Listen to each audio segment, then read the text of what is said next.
Bob opens his banking app. Checking account, $14,280. Retirement is growing. Emergency fund is loaded. Life is under control. Then his phone rings. Mom. 30 seconds later, an email hits. Assisted living, $5,100 a month. Bob hits Google. Does Medicare pay for assisted living? Google's answer is short, no. Bob looks at the bill again, $5,100 monthly. He thought he'd already started a family, but now he realizes he has to support two. Bob spent 15 years learning how to pay for diapers and college. Nobody ever taught him how to pay for parents. If you're between 35 and 45, congratulations. You've unlocked a secret, brutal level of adulthood. You're in the sandwich generation. Your kids still need money, your parents are starting to need help, and your own retirement is somehow supposed to happen in the gaps between them. Bob's take-home pay is $5,900 a month. His budget is perfect. Mortgage, daycare, groceries, car, savings. Then a new bill hits. Helping mom, $600 a month. Bob shrugs.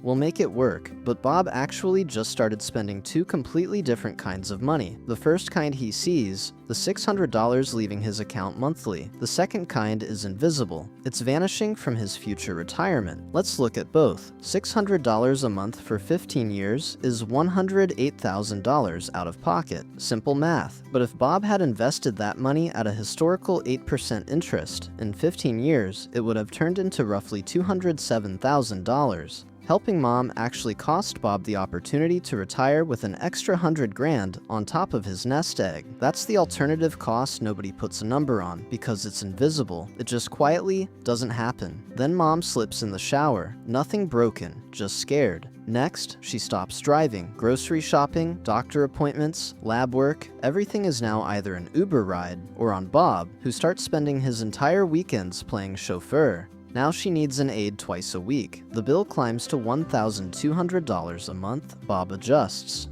Tight, but manageable. A year later, she starts leaving the stove on. Now it's daily check-ins and a bigger care schedule.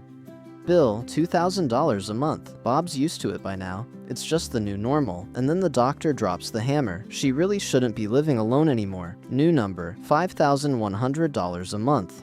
Assisted living, every month, indefinitely. Bob is now fully supporting two separate households, his and mom's. His plan, mom's house, is worth $400,000. If it comes to that, we sell it. Problem solved. Let's check that math. $5,100 a month is $61,200 a year. Divide $400,000 by that number. The answer, a little over 6 years. 30 years. To pay off a house, 6 years. To lose it completely to care costs, and that's before medical inflation. Now look at Bob's coworker, Dana. Her parents rented their whole lives. No house to sell, just Social Security. About $1,800 a month combined. The bill is the same, $5,100. And here's the trap. Medicaid usually doesn't cover the full cost of assisted living. In many cases, it might pay for specific medical services, but room, board, and the facility itself are often left to the family.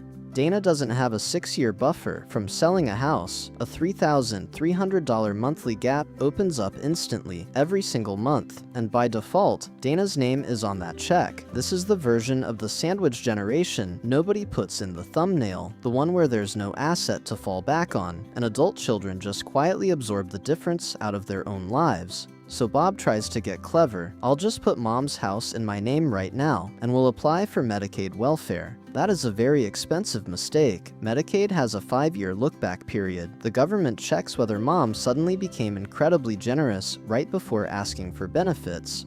Transfer the house after the crisis starts, and Medicaid will simply refuse to pay for care for a specific period, which means the entire bill temporarily or permanently lands right back on your family.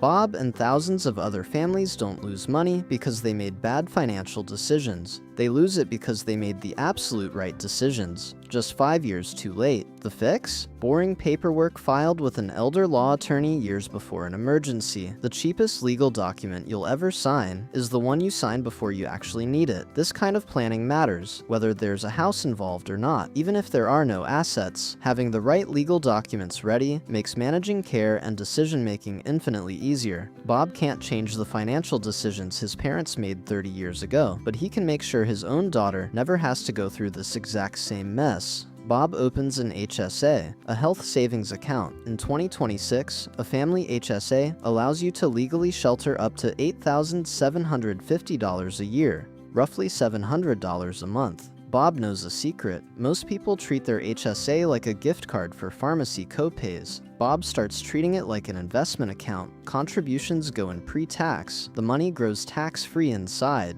and if you use it for qualified medical expenses, withdrawals are completely tax-free too. If he maxes it out at an 8% return, in 30 years when Bob turns 65, that account will be sitting close to $1 million.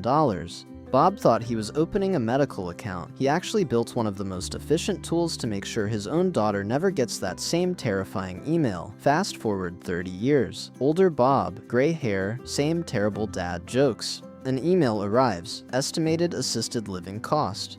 The bill didn't get smaller, but expensive problems just stopped being expensive surprises for Bob. Being part of the sandwich generation is almost inevitable, but you don't have to be the part of the sandwich that gets crushed. There are 2 things you can actually do this week. Find an elder law attorney in your state, and open an HSA through work if it's an option. Even $50 a month invested today is worth more than $700 a month 10 years from now. Have you already had the real conversation with your parents about their plan for old age? Write just one word in the comments below. Yes or no.